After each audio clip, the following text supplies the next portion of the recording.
கதை கேட்குறீங்களா? இன்னைக்கு நான் ரொம்ப சின்ன கதையாக தான் சொல்ல போகிறேன்.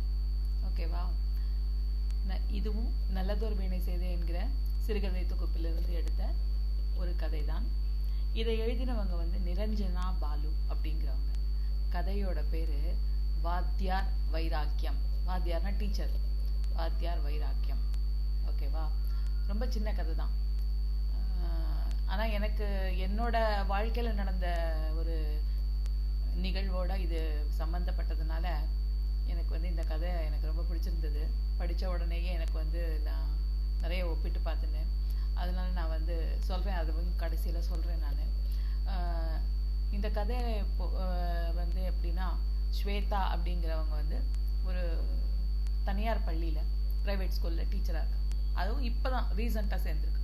படிப்பை முடிச்சுட்டு ரீசெண்டாக சேர்ந்துருக்காங்க. அவங்க என்னடானா ஒரு கம்ப்யூட்டர் சயின்ஸ் இளங்கலை பட்டம் பெற்றுட்டு அதில் அவங்க ஸ்கூல் டீச்சராகவே போயிருக்காங்க அவங்க. ஓகேவா?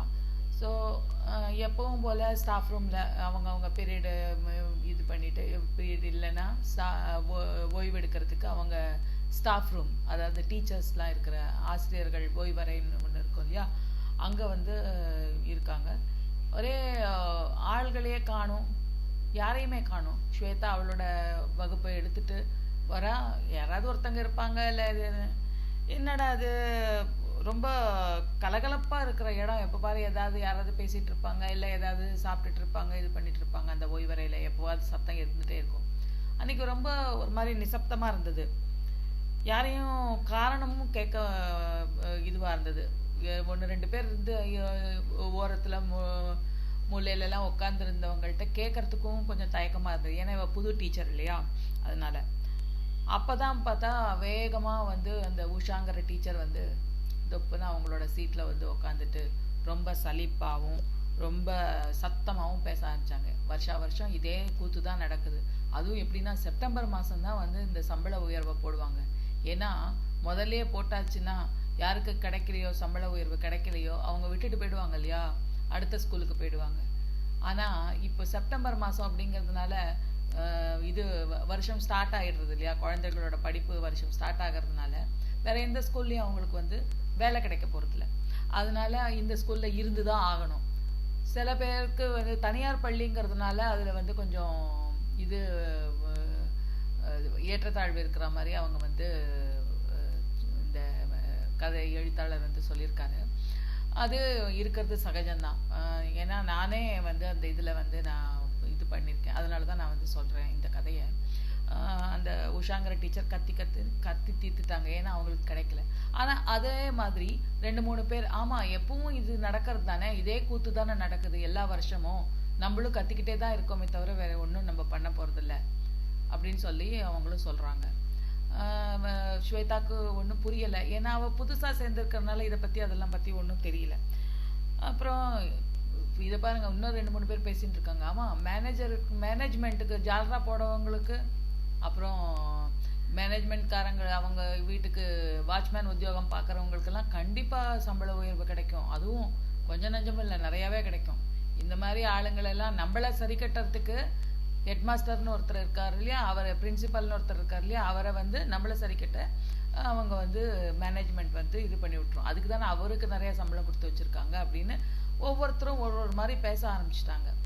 இது என்னடா, நம்ம வேலை பார்க்குற இடத்துல இப்படிலாம் இருக்குமா, நம்ம இந்த டீச்சர்ஸ் ஜாபை ஆசிரியர் பணியை எவ்வளோ உயர்வாக நம்ம நினச்சிட்ருக்கோம், இது சம்பளத்துக்காக வேலை பார்க்குற மாதிரி ஆகுதே அப்படின்னு. ஏன்னா இப்போ கவர்மெண்ட் உத்தியோகம் அப்படின்னாக்கா அது எல்லாருக்குமே கிடைச்சிடாது. அது எல்லாருக்கும் தெரிஞ்சது தான் நம்ம இதில். ஸோ எல்லாரும் அவங்கவுங்க வருத்தத்தை சொல்கிறாங்க. சில பேர் அவங்களோட புத்தகத்தை வச்சு, ஏதோ ஒரு புத்தகத்தை வச்சுட்டு படிக்கிற மாதிரி பாவலா காட்டுறாங்க. அவங்களுக்கெல்லாம் நிச்சயமாக நல்ல ஒரு சம்பள உயர்வே கிடைச்சிருக்க வாய்ப்பு இருக்குது. நல்ல சதவிகிதமான சம்பள உயர்வு கிடைச்சிருக்கிறதுக்கு வாய்ப்பு இருக்குது. சிலர் இனிமேல் நான் பொறுக்கவே போகிறதில்ல, நான் பள்ளிக்கூடத்தை விட்டு போக தான் போகிறேன், இந்த ஜாபை விட்டு போக தான் போகிறேன் அப்படிங்கிற மாதிரிலாம் ரொம்ப வைராக்கியமாகலாம் பேச ஆரம்பிக்கிறாங்க. அப்புறம் ஸ்வேதாவுக்கு கவலையாக இருந்தது. ஐயோ, இந்த மாதிரி எப்படி தான் இது பண்ண போகிறோமோ அப்படிங்கிறது தெரியலையே அப்படின்னு. வழக்கமாக 2 தோழிகளோட பஸ் ஸ்டாண்டுக்கு நடந்து போய் அங்கேருந்து பஸ்ஸில் வீட்டுக்கு போவாள். ஸோ இன்னைக்கு வந்து ஒரு தோழி தான் வந்திருந்தா, இன்னொரு தோழி பர்மிஷன் போட்டுட்டு சீக்கிரமே போயிட்டா. ஏன்னா அவளுக்கும் சம்பள உயர்வு கிடைக்கலன்னு மனசுல ரொம்ப வருத்தத்தோட அவ வந்து சீக்கிரமே போயிட்டா போல இருக்கு. அப்ப அவ தோழி சொல்றா, நானும் இங்க ஒரு 4 வருஷமா இங்க தான் வேலை பார்க்குறேன்.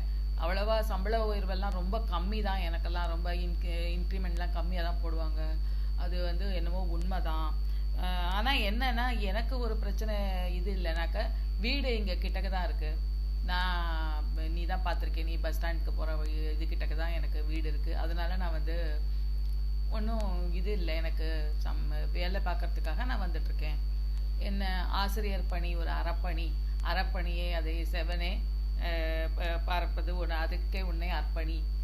ஆசிரியர் பணி ஒரு அறப்பணி, அதற்கே உன்னை அர்ப்பணி அப்படின்னு எல்லாரும் ஜல்லி அடிக்கிறாங்க. அதனால நானும் வந்து இந்த மாதிரி பார்த்துட்ருக்கேன் தனியார் பள்ளியில். என்ன நமக்கு என்ன கவர்மெண்ட் வேலையாக கிடைக்க போகுது, அதுக்கெல்லாம் வந்து புண்ணியம் பண்ணியிருக்கணும் அப்படிங்கிற மாதிரி அந்த தோழி வந்து பேசுகிறாங்க. அதுக்குள்ளே பஸ் ஸ்டாப்பும் வந்தோடனே தோழி அவங்க போயிடுறாங்க. இவங்க பஸ்ஸை ஏறி வீட்டுக்கு போயிடுறாங்க. வீட்டுக்கு போனால் அவங்க அம்மா வந்து அவங்க ஆஃபீஸ்க்கு விட்டு, அவங்க அம்மா ஆஃபீஸில் வேலை பார்க்குறாங்க. ஆஃபீஸ் விட்டு வந்து என்ன அப்படின்னோடனே அவங்க எல்லாத்தையும் சொல்கிறாங்க ஸ்வேதா அவங்க அம்மா கிட்ட. இதுக்கு தான் நான் தலைப்பாடாக அடிச்சுட்டேன், நீ வந்து இது கம்ப்யூட்டர் சயின்ஸ் படிச்சுட்டு நீ எதுக்கு ஸ்கூல்ல எல்லாம் போய் வேலை பார்க்குற, ஸ்கூலில் கம்ப்யூட்டர் டீச்சராக நீ வேலை பார்க்குற, ஆனால் எதுக்காக நீ வந்து அதை பண்ணுற, நீ இதே இது நீ ஒரு ஐடி ஜாப் நீ எடுத்திருந்தேன்னா உனக்கு சம்பளமும் நல்லா கிடச்சிருக்கும், உன்னோட படிப்புக்கு ஏற்ற மாதிரி இதாக இருந்திருக்கும், நான் எவ்வளவோ சொன்னேன் அப்படின்னு. அதெல்லாம் சரிப்படாதுமா, எனக்கு வந்து குழந்தைகளோட இருக்கிறது ரொம்ப பிடிக்கும். ஒரு மிஷினுக்கு முன்னாடி, ஒரு கம்ப்யூட்டர் இதுக்கு முன்னாடி எப்போ பாரு தலையை குனிஞ்சிட்டு இது பண்ணிட்டு வேலை செஞ்சுட்டே இருக்கணும், லேப்டாப்போடையே இருக்கணும், அது எனக்கு பிடிக்கல. அதனால தான் எனக்கு வந்து குழந்தைகளோட இருக்கிறது, அவங்களுக்கு சொல்லி தர்றது, அவங்களோட மூவ் பண்ணுறது, அதெல்லாம் எனக்கு ரொம்ப பிடிச்சதுனால தான் நான் வந்து இந்த ஜாப்பை இது பண்ணுறேன் அப்படின்னு அவள் சொல்லி அன்னைக்கியோட பேச்சை முடிச்சிடுறான். அடுத்த நாள் காலையில் போகிறா அவள் ஸ்கூலுக்கு, வழக்கம் போல் ஸ்கூலுக்கு போகிறா. ஸோ இன்றைக்கி எத்தனை பேர் தான் வரப்போகிறாங்களோ, எத்தனை பேர் ரிசைன் பண்ண போகிறாங்களோ, ஏன்னா அவள் புதுசு அதனால் தெரியாது, எத்தனை பேர் தான் ரிசைன் பண்ணி போயிருக்க போகிறாங்களோ அப்படின்னு பார்க்குறா. அவங்க எல்லாரும் வழக்கம் போல் எல்லா டீச்சர்ஸும் வராங்க. அதே மாதிரி ஓய்வறையில் அவங்கவுங்க வகுப்பு முடிச்சுட்டு வந்து எல்லாம் பண்ணுறாங்க. என்னடா இது அப்படின்னு பார்த்தா அப்போ தான் அந்த தோழி, அவள் கூட வர்ற தோழியை சொல்கிறா, என்ன இது இன்னைக்கு எல்லாருமே வந்துட்டாங்களே, நான் எதிர்பார்க்கவே இல்லை அப்படின்னு. ஆமாம், இது வந்து நீ புதுசு இல்லையா, அதனால உனக்கு தெரியாது. ஏன்னா அவங்க இந்த ஜாபை நம்பி, இந்த வேலையை நம்பியே, இந்த சம்பளத்தை நம்பியே அவங்க எத்தனை லோன் எடுத்து வச்சுருக்காங்களோ, வீட்டுக்கு லோன் எடுத்திருப்பாங்க, அவங்க வண்டி இது ஏதாவது வாங்கியிருப்பாங்க, அதுக்கு லோன் எடுத்திருப்பாங்க, பசங்க படிப்புக்கு உண்டான லோன் எடுத்திருப்பாங்க. அதெல்லாம் யார் கட்டுறது? பாதியிலேயே விட்டுட்டு போனாக்க யார் வேலை கொடுப்பாங்க? அதனால இதெல்லாம் சகஜமாக நடக்கிறது தான், எல்லா வருஷமும் இந்த டயத்தில் இது வந்து நடக்கிறது தான் அப்படின்னு அவங்க சொல்கிறாங்க. ஆனால் வைராக்கியமாக பேசினவங்களும் அந்த மாதிரி இது பண்ணுறாங்க இல்லையா, அதான் அந்த வாத்தியார் வைராக்கியம் அப்படின்னு வச்சுருக்காங்க அவங்க. என்ன இது, அந்த வைராக்கியெல்லாம் அதோடய போயிடுச்சு, அவ்வளோதான். ஏன்னா அடுத்த நாள் அவங்க வந்து வேலைக்கு வந்தால் தான் அவங்களுக்கு சம்பளம். விட்டுட்டு போனால் இன்னொரு டீச்சர், யாராவது டீச்சரை வந்து கூப்பிட்டுக்குவாங்க, அடுத்த வெயிட்டிங் லிஸ்ட்டில் இருக்கிற டீச்சர்ஸை அவங்க வந்து கூப்பிட்டுக்குவாங்க. நிறைய பேர் வேலை இல்லாமல் இருக்காங்க இல்லையா, அதுவும் ஒரு காரணமாக இந்த இதை நம்ம எடுத்துக்கலாம். இதுதான் வாத்தியார் வைராக்கியம். என்னோட இதுலேயும் அப்படி தான் நடந்தது. நானும் ஒரு ரெப்யூட்டட் ஸ்கூலில் தான் வேலை பார்த்துட்டு இருந்தேன். ஆனால் என்னென்னா சம்பளம் உயர்வுக்காகன்னு இல்லை, நம்மளுக்குன்னு ஒரு ரெப்புடேஷன், நம்மளுக்குன்னு ஒரு கிடைக்கிறத வருது நம்ம வந்து இது. ஆனால் நிறையா நான் வந்து பார்த்துருக்கேன், என்னோட நடக்கலைனாலும் என்ன கூட வேலை பார்க்குற டீச்சர்ஸு அந்த மாதிரிலாம் இவங்க வந்து நிறையா அந்த இதை எதிர்கொண்டிருக்காங்க. அதை பார்த்து நான் வந்து ரொம்ப வருத்தப்பட்டிருக்கேன். அந்த மாதிரி நிறையா டீச்சர்ஸ் வந்து அவங்க லோன் வாங்கியிருப்பாங்க வீட்டுக்கு, சில பேர் வந்து விதவையான டீச்சர்ஸ் இருப்பாங்க, சில பேர் வந்து இவங்களாக இருப்பாங்க, விடோயர்ஸாக இருப்பாங்க. அந்த மாதிரிலாம் நான் நிறையா பார்த்துருக்கேன் அவங்கள. ஸோ வாத்தியார் வைராக்கியம் நல்லா இருக்குல்ல கதை. நிரஞ்சனா பாலு அவர்களுக்கு நன்றி. இதை நல்லதொரு வீணை செய்தே என்ற புஸ்தகத்தில் பதிப்பாளராக இருக்கும் உமா அபர்ணா அவர்களுக்கும் மிக்க நன்றி. நன்றி, வணக்கம்.